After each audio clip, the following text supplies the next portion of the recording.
Baiklah pelajar, kita akan teruskan pembelajaran hari ini dengan aktiviti ketiga, iaitu kita menulis sekurang-kurangnya satu perenggan untuk mengemukakan pendapat yang rasional tentang usaha-usaha memajukan sukan dengan ayat yang gramatis.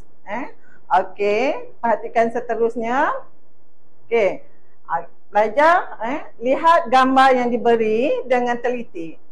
Berdasarkan maklumat yang terdapat dalam gambar tersebut, pelajar perlu tulis satu ulasan yang panjangnya antara 80 hingga 100 patah perkataan. Ingat ya, pelajar akan tulis antara 80 hingga 100 patah perkataan. Cuba perhatikan gambar-gambar gambar yang cikgu berikan ini.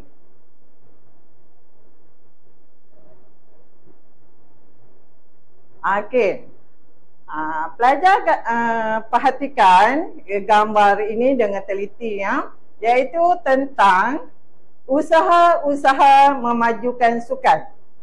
Di sini ada 3 usaha yang dilakukan oleh pihak tertentu untuk memajukan sukan di negara kita. Pelajar perhatikan di sini ada 3 maklumat.